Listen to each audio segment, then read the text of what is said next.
One TV1. Ketika pembubaran paksa beberapa waktu yang lalu di forum yang sama, wartawan tanya saya, apa hubungan Rocky Gerung dengan FTA tuh? Sekarang saya terangkan dulu the origins dari forum Tanah Air. Satu waktu beberapa tahun lalu, Tata, saya ada di New York kasih ceramah untuk membayangkan the near future of the nation itu. Apa yang di masa depan yang agak dekat itu. Sebelum kita ngomong itu, saya pergi ke Blue Ridge Mountain di Virginia. Hiking di situ, karena ada lagu yang saya suka itu, Country Road. Country road, take me home to the place I belong. West Virginia, Blue Ridge Mountain,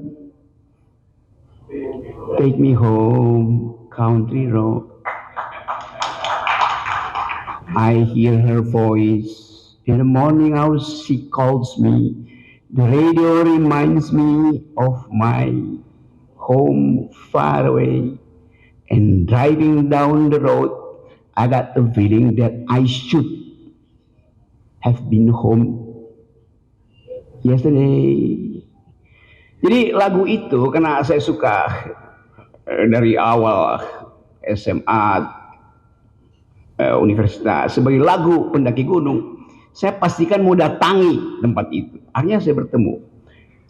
West Virginia ada Blue Ridge Mountain dan ada Shenandoah River, sungai yang kemudian mungkin dia mengalir dari Virginia tembus nyatu dengan sungai yang ke New York itu. Jadi di situ saya mempelajari asal usul perbudakan di Amerika itu.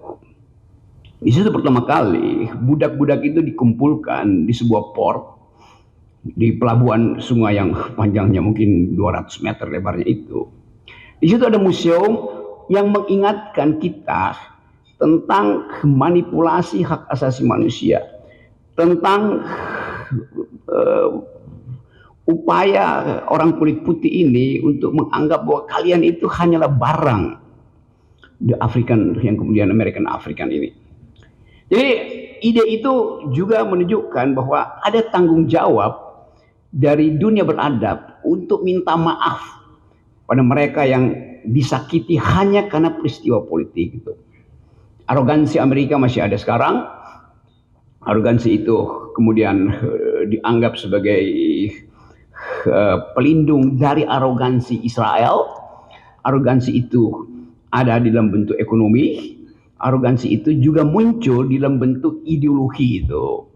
Tetapi oke, kita anggap bahwa semua orang Amerika sebetulnya diaspora. Diaspora dari seluruh negeri di dunia ini. Nggak ada yang origin di Amerika. Yang memungkinkan kita merasa bahwa Amerika itu adalah negara di mana semua orang bisa berpikir apa aja dan tidak ada tuntunan ideologi selain Declaration of Independence.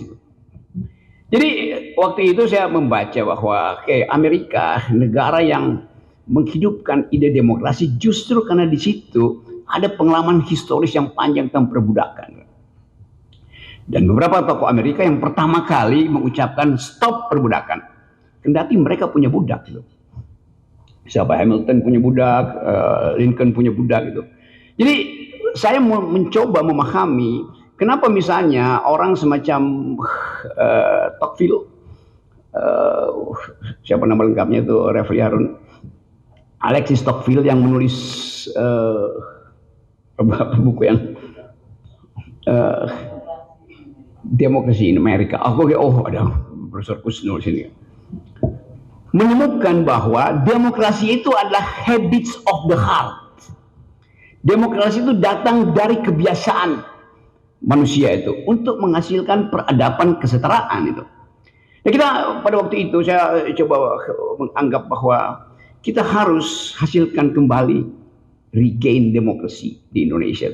Lalu saya ketemu Tata, ketemu almarhum Aji, beberapa tokoh, Fahmi segala macam. Lalu sebelum saya berangkat pulang ke Indonesia, masih mampir dulu muter-muter Amerika itu, kita ngopi di warung kopi, kebanyakan warung kopi Yahudi lah di situ, di New York itu, bagel, ngopi-ngopi. Lalu kita pikirkan apa yang bisa mengikat kita supaya ide tentang Indonesia yang berpikir, ide tentang Indonesia berkeadilan, ide tentang Indonesia yang percaya pada persaudaraan bisa diaktifkan segera. Tentu bagaimana mungkin itu banyak betul intelektual di Amerika, di seluruh dunia. Kita bilang kita bikin aja forum tanah air tuh. Jadi kata forum itu tidak mengikat secara formal. Siapa saja boleh ikut forum itu. Tanah air tentu untuk mengucapkan janji kita yang ada di luar tanah air untuk kembali ke tanah air dalam bentuk kritik, dalam bentuk proposal perubahan tuh. Jadi dari awal forum tanah air ini diajukan sebagai proposal akademik untuk menandingi proposal-proposal politik, proposal-proposal lembaga survei, proposal-proposal buzzer, segala macam tuh. Jadi betul-betul dimaksudkan dengan awal bahwa FTA itu akan berisi konsep. Karena itu kita kumpulkan. Akhirnya dalam waktu yang tidak lama terbentuk jaringan selima benua ini kan. Jadi itu ide dasarnya itu, the origin of the ideas of forum tanah air. Tapi kemudian forum tanah air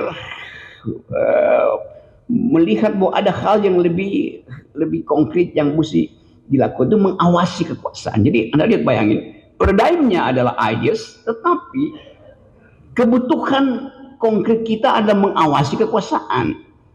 Pada itu kekuasaan Jokowi.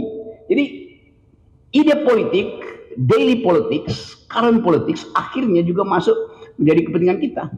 Itu dasarnya tuh, supaya nggak ada lagi pertanyaan kenapa forum tanah air berpolitik, padahal idenya adalah desain konseptual. Kenapa forum tanah air dihasilkan justru dari Amerika, dianggap ini adalah bagian dari cawe-cawe kaum liberal atau libertarian, bukan. Jadi sebetulnya sejarah ini menunjukkan ada kepentingan dari teman-teman di luar negeri yang tidak mampu mengakses secara real time apa yang terjadi di Indonesia dalam bentuk gosip segala macam. Tapi kemudian karena dibuatkan forum, maka webnya jadi itu.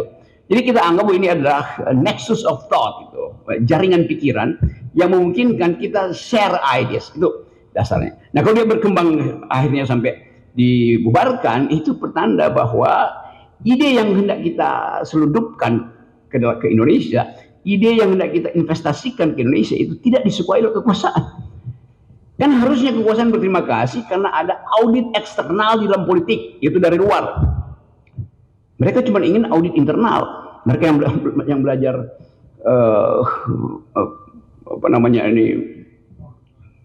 akuntansi tahu bahwa di audit eksternal justru lebih jujur daripada di audit internal. Jadi mestinya pemerintah menganggap bahwa forum tanah air ini adalah sounding board yang memberi semacam kalau tentara bilang army readiness, kesiapsiagaan setiap saat, kan begitu maksudnya kan, ada istilah itu. Jadi kita forum tanah air juga army readiness di dalam ide itu. Tapi kemudian dimusuhi itu, ya mungkin karena ada Refli Harun, ada Edi Mulyadi, ada Pak Gatot, udah pasti itu kan, dan semua hal yang kemudian disinopsiskan sebagai ini bajingan-bajingan yang hendak mengacau negara. Kan itu yang terjadi ya. Jadi diskurs itu yang hendak kita halang. Jadi kita mau kembali setelah situasi mulai terlihat seolah-olah tertata, kita mau balik lagi tadi Pak Tata betul untuk menagih konsistensi dari Presiden Prabowo hari ini. Kabinet merah putih, awalnya merah putih, tapi baru 2 hari seorang menteri yang dibrief dengan baik oleh pakar-pakar luar negeri ketika di Hambalang, Menteri Desa, memakai kop surat Kementerian Desa untuk memerintahkan kepala desa berkumpul di sebuah desa untuk memenangkan istrinya yang sedang kampanye di desa itu. Kan dari awal kita lihat bahwa briefing Prabowo itu tidak dipahami atau sengaja diabaikan oleh menteri itu karena kepentingan individual, karena kepentingan pribadi. Jadi mestinya kalau kita pakai semacam prinsip, paradigmanya adalah rakyat yang diucapkan terus oleh Pak Prabowo. Tetapi paradigma itu tidak masuk karena ada mereka yang berkumpul dalam kabinet itu datang dengan kepentingan pragmatis masing-masing. Ide di briefing intelektual, panggil semua pakar dunia. Salah satu pakar yang ngomong itu adalah perempuan tentang korupsi. Tetapi sang menteri bilang, ya ini cuman kertas ini kan tidak ada anggaran negara itu. Jadi dia nggak paham bahwa kertas itu yang harganya 200 perak ada tanda tangan menteri, efek katastrofi terhadap politik itu tinggi sekali. Jadi bayangin cara berpikir menteri desa itu. Kan mestinya dia ngerti bahwa dia nggak boleh sedikit pun memanfaatkan itu. Tapi dia kan nggak ada uang negara di luar. Tanda tangan dia itu adalah uang negara. Jadi bagaimana kita mau tagih pada akhirnya yang sebetulnya di awal mestinya udah ditendang dia dari kabinet kan. Jadi konsistensi itu yang tidak ada tuh. Nah, itu kita mulai melihat bahwa kabinet ini dari merah putih mulai jadi merah pucat. Itu dasarnya. Nah, saya balik pada soal kita. Kita mulai melihat bahwa kalau kita perhatikan dalam satu minggu ini, spot shot yang diberikan pada Prabowo itu sangat lebar besar. Artinya ada harapan dari rakyat. Bahkan Prabowo terbawa di dalam semacam megalomania bahwa dia akan berpihak pada rakyat. Dan mungkin juga Pak Prabowo merasa bahwa dia harus jadi sosialis pertama di Asia itu. Karena itu gabung dengan BRICS. Dia jadi sosialis pertama di Asia, karena itu makan siang harus ada di situ. Tapi tiba-tiba kepentingan rakyat itu dibatalkan oleh ide beliau lagi yang saya dengar di Twitter lewat Raja Antoni bahwa IKN itu akan diteruskan.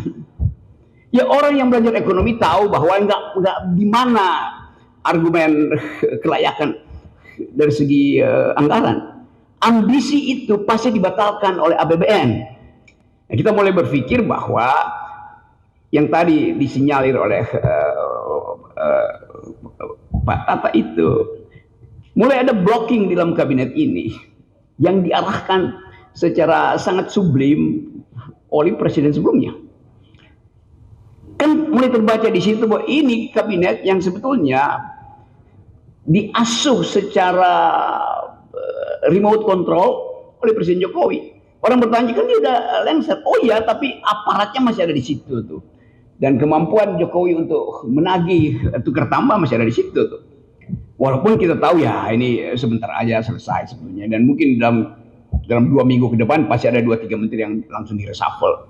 Hitungan saya begitu, nggak usah 100 hari, 2 minggu ke depan. Tapi itulah political issues. Kita mau bicara tentang ide. Sekarang saya masuk pada apa sebetulnya yang harus dipegang sebagai mandat dari FTA. Kita mulai membaca ada konsep yang belum diutuhkan oleh pemerintah ini. Kalau kita bertanya, 2045 itu Indonesia Emas isinya apa? Di dalam politik luar negeri, apa artinya Indonesia Emas?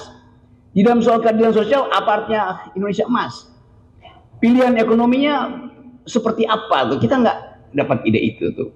Jadi tetap kita cuma dapat ide ya akan ditumbuhkan 8% ekonomi Indonesia. Oke, 8% itu artinya itu akan ada sektor yang tumbuh kira-kira 10-20%, dan ada sektor yang tumbuh 1%.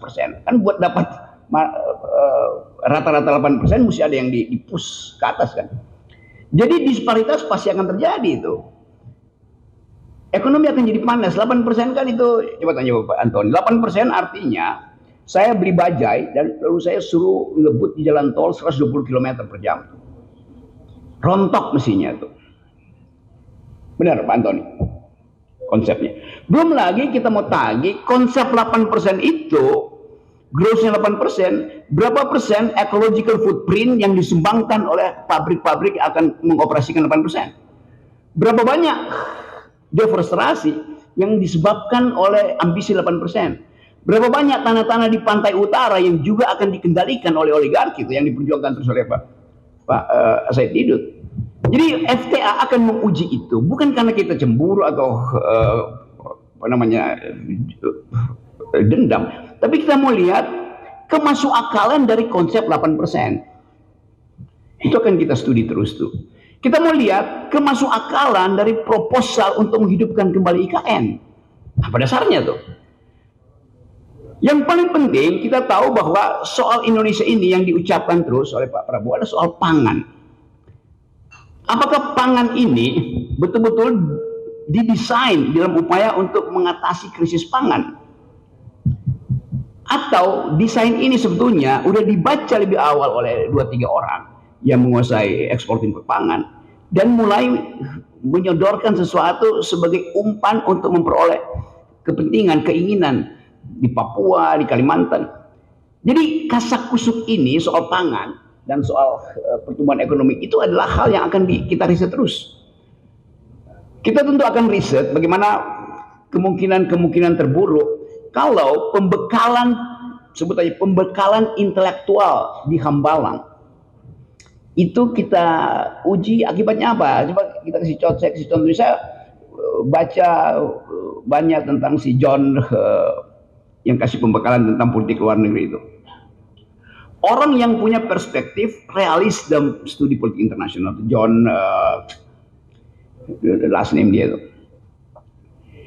Kenapa John ini yang dipanggil untuk membekali menteri-menteri itu? Bukankah John ini adalah seorang yang pro perang, bukan pro damai? Sementara Indonesia adalah memilih untuk bahkan menjadi pasifis sebetulnya.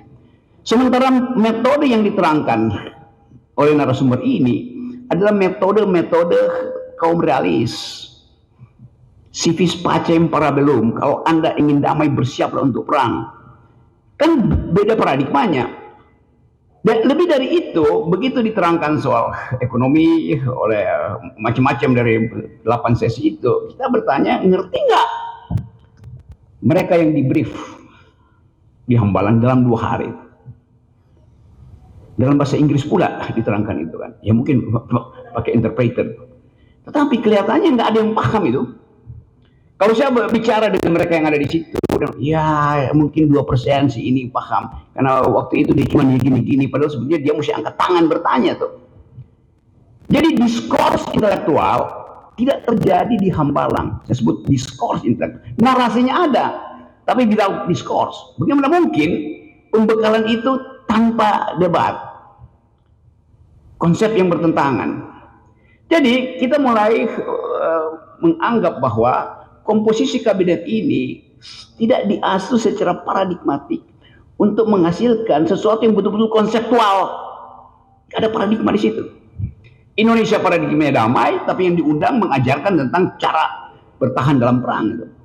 Sementara kita tahu bahwa ya itu peralatan perang kita itu ada bekas, semua barang bekas persenjataan kita.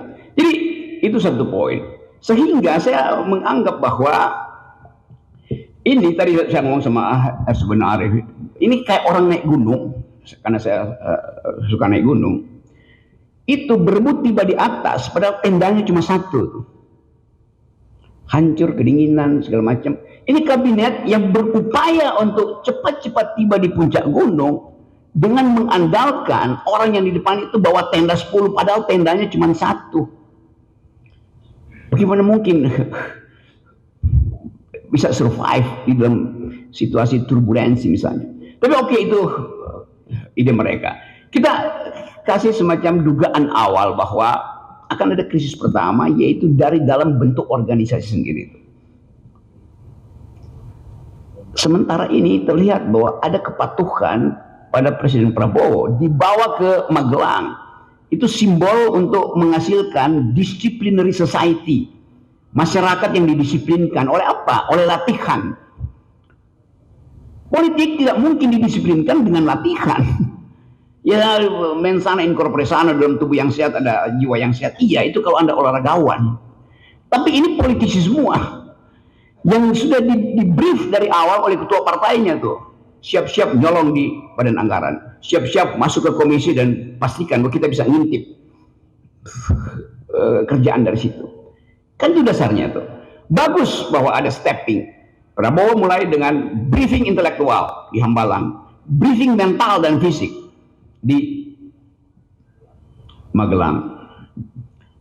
Lalu orang tiba pada pertanyaan, kalau sudah di-brief dengan baik, kenapa masih ada 1, 2, 3 menteri bahkan mulai menunjukkan vested interest sendiri? Jadi sekali lagi, poin-poin ini hendak kita dalilkan bahwa kita tahu apa yang terjadi. Tapi apa sekarang pertanyaan ini? Batas kemampuan FTA, intervensi, nggak mungkin. Kita bukan kelompok penekan, kita bukan buzzer tuh. Kita hanya mungkin bisa mengendalikan kalau kita bagian dari sistem itu. Kita di luar sistem itu. Bagaimana mengendalikan sesuatu yang kita ada di luar sistem itu?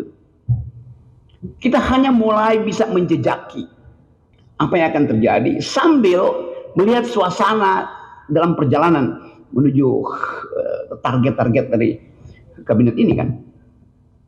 Perumpamaan di dalam sekarang anak-anak muda baca kembali wisdom lama, terutama stoicism itu. Saya lihat buku-buku anak muda tentang cara bertahan dalam kehidupan, cara menikmati hidup supaya tidak masuk dalam frustrasi. Orang baca lagi sekarang Epictetus, Epicurus. Mereka yang hidup 300-400 tahun sebelum Masehi mengajarkan banyak hal tentang cara bertahan. Satu waktu saya pergi ke Vietnam, masuk dalam di perbatasan Kampuchia Vietnam itu, lalu bertemu di Museum Ho Chi Minh di Vietnam, Hanoi. Di museum itu, di samping museum Ho Chi Minh ada museum kecil di situ tentang sejarah pemikiran Ho Chi Minh di dalam era pertarungan ideologi dunia. Bayangkan, saya dapat di situ foto seseorang Indonesia namanya Tan Malaka lagi berdebat dengan pemimpin Partai Komunis Italia Antonio Gramsci tentang prinsip-prinsip sosialisme itu tahun 30-an. Anda bayangkan Tan Malaka yang sekarang mulai dibaca ulang, orang yang pertama mengidekan tentang republik, tetapi di dalam fasilitas keadilan sosial, bukan republik dalam pengertian ekspansionis itu. Kita punya banyak ide semacam itu untuk mengatakan bahwa Forum Tanah Air adalah keinginan untuk bring republic into the sphere of the public itu. Kita menyebut nama republik, tetapi tidak ada common good yang kita lihat dari kabinet. Apa isi dari common good itu? Isi dari republik adalah kebersamaan, keadilan sosial, kesetaraan manusia. Mulai terlihat bahwa arogansi individual itu menganggap bahwa saya adalah menteri, itu artinya seluruh kapasitas negeri ini tergantung pada saya. Tetapi sistem kita juga mengindikasikan bahwa menteri-menteri ini kan pembantu presiden. Hanya pembantu presiden. Tetapi tadi saya pakai bagaimana ide republik dari Tan Malaka. Kalau kita baca perdebatan intelektual ketika memilih republik, memilih ada sistem presidensial, orang semacam Muhammad Hatta bilang bahwa menteri itu adalah pemikir. Menteri itu bukan pegawai presiden. Menteri itu punya ide. Karena itu menteri harus di bail out dengan semua ide itu. Jadi sebetulnya dari awal menteri itu otonom untuk menghasilkan pikiran. Tetapi dalam perjalanan menteri itu akhirnya hanya jadi petugas presiden. Kalau kita balik lagi pada ide itu, menteri itu kita tagih pikiran dia di bidang yang dimintakan oleh konstitusi untuk dia pelajari. Menteri perdagangan itu bukan orang yang doyan impor doang. Dia mesti ada ide tentang Indonesia mau ditempatkan di dalam pertengkaran ideologi ekonomi dunia. dengan fasilitas seorang libertarian, seorang komunitarian, atau seorang sosialis, kita mau dengar ide itu kan. Jadi ini kesempatan bagi FTA untuk membongkar juga dokumen-dokumen awal negeri ini, supaya kita tahu republik ini mau diarahkan kemana.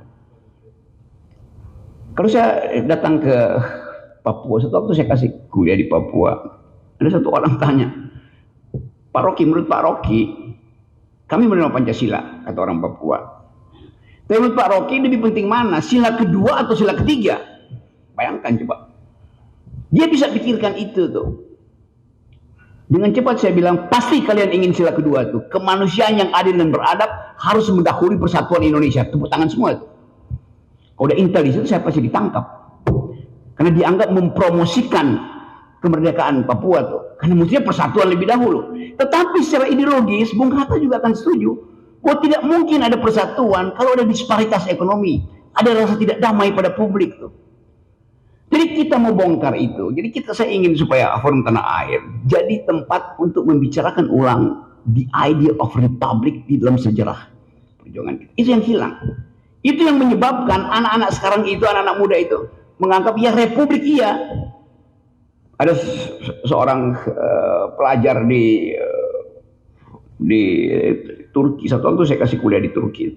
Dia angkat tangan, dia tanya, kita republik, benar, respublika ada, tapi yang diurus adalah kepentingan privat. Jadi bayangkan anak muda ini mulai memikirkan, loh katanya republik. Terus dia bilang, saya nggak mau pulang selama republik itu tidak mengurus respublika. Kenapa kamu nggak mau pulang? Dia bilang, saya baru lulus PhD, dapat beasiswa dari negara. Saya malu kalau saya nggak pulang. Artinya saya nyolong. Tapi saya tanya, kenapa kamu nggak pulang?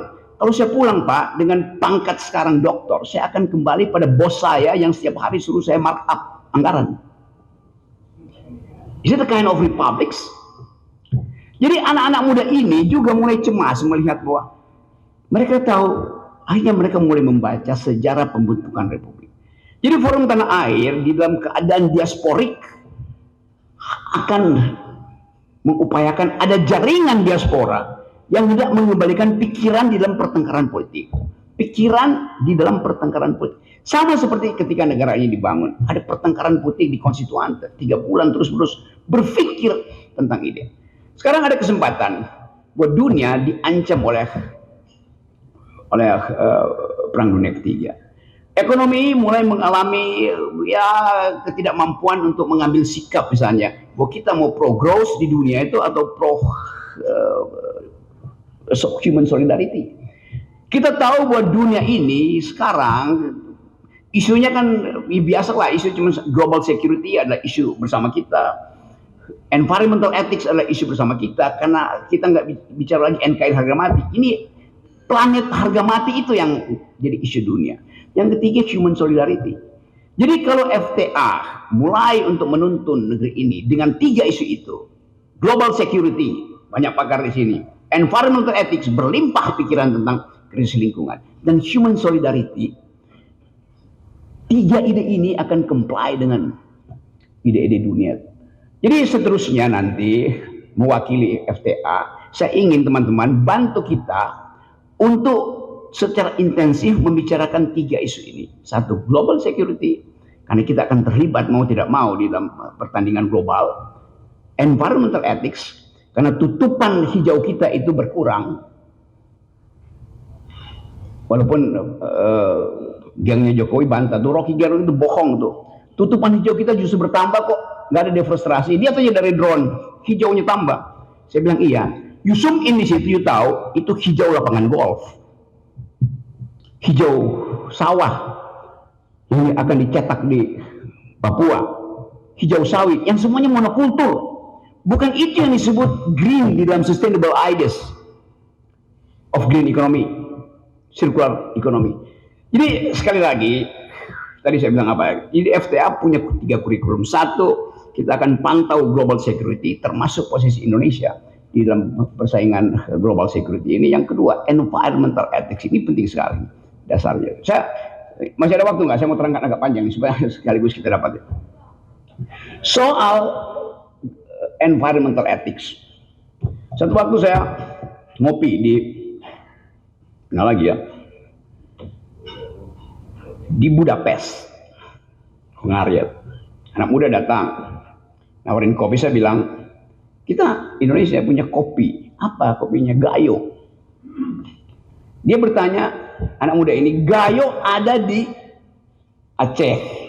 Dia Google, lalu dia tanya, kopi yang Anda unggulkan itu ditanam di bukit nomor berapa? Panik saya. Dia tahu bukit-bukit itu. Karena udah dipetakan, bukit 1, 2, 3, 4. Dia bisa tunjukkan, iya ini kopi yang enak. Tetapi kira-kira 6 bulan lalu, bukit itu masih hutan. Kenapa sekarang jadi kebun kopi? Jadi itu yang mau saya terangkan, bahwa tidak mungkin kita lolos dari mungkin mata dari Elon Musk yang pasang Starlink di atas kita. Itu yang saya ingin supaya kita mengerti bahwa semua hal yang kita bicarakan juga connected dengan ide-ide dunia. Saya ngomong tentang hilirisasi. Anak muda Eropa angkat tangan. Memang ada hilirisasi. Energi di hilir itu bagus. Tapi problemnya bukan apa yang ada di hilir, tapi yang ada di hulu.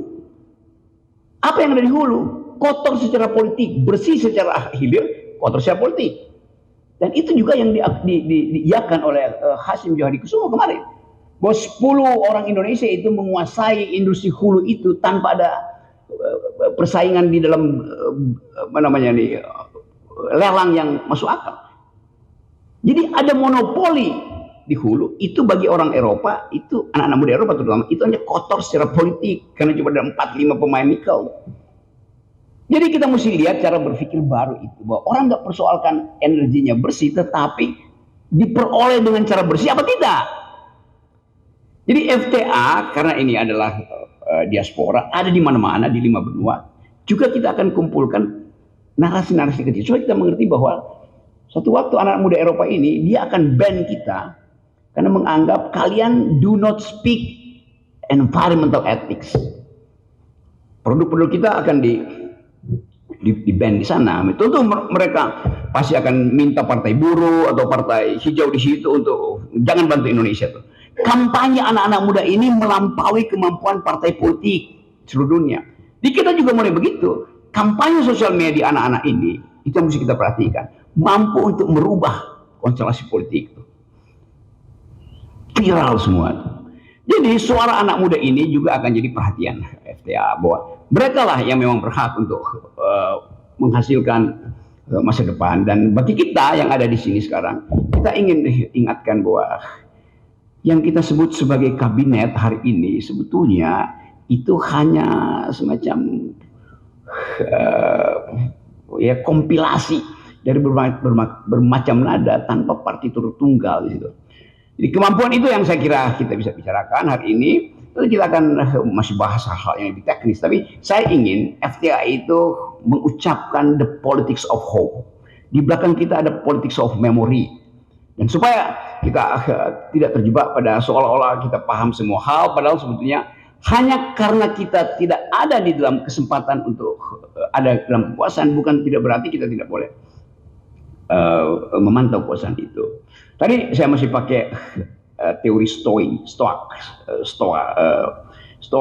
stoicism itu filsafat yang mengajarkan keteguhan hati, bahkan memanfaatkan kesulitan itu untuk membekali diri dalam kesulitan kita yang kita nggak ada di dalam. Kita nggak mungkin kontrol yang ada di dalam, tetapi kita bisa katakan bahwa kita di dalam perjalanan menuju 2029 kita tahu apa yang sedang terjadi. Satu waktu Epictetus itu kasih semacam metafor. Bayangkan ada kereta yang dikendalikan oleh seseorang, di belakangnya terikat anjing yang harus ngikutin kereta itu. Tapi karena tali anjing itu panjang, si anjing itu kadang-kadang bisa melirik ke kiri, bisa melirik ke kanan. Sementara si kusir kereta itu dia cuma lurus pandang ke depan. Anjing ini punya kemampuan untuk menangkap energi kiri kanan, punya kesempatan untuk menyaksikan panorama yang lebih indah daripada si kusir. Tentu kita bukan anjing, tetapi kita ingin manfaatkan perumpamaan itu bahwa di dalam keadaan di mana kabinet dikontrol oleh sang kusir atau sang kasir di baliknya, kita manfaatkan kelegaan kita untuk membaca keadaan. Jadi ada yang formal, tetapi ada yang informal. Dulu waktu Václav Havel memulai revolusi di Czechoslovakia, dia bikin istilah yang bagus, yaitu paralel polis. Artinya ada polis, ada politik yang formal, tapi ada politik yang membayang-bayangi politik formal ini. Paralel polis itu, kita masyarakat sipil, FTA, jurnalis, Multatuli Project, Bocor Alus Project, Refli Harun talk setiap hari. Itu yang kita sebut sebagai paralel polis itu.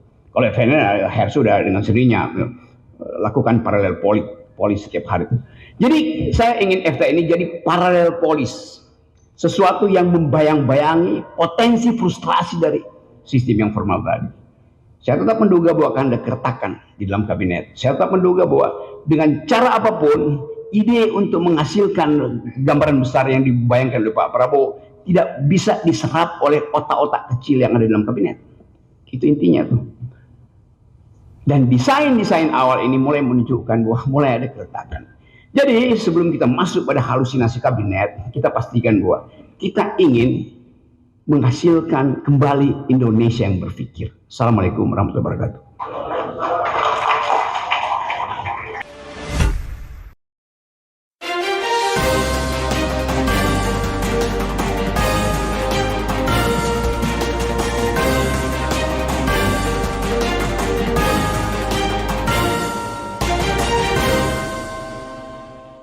One Kawan TV 1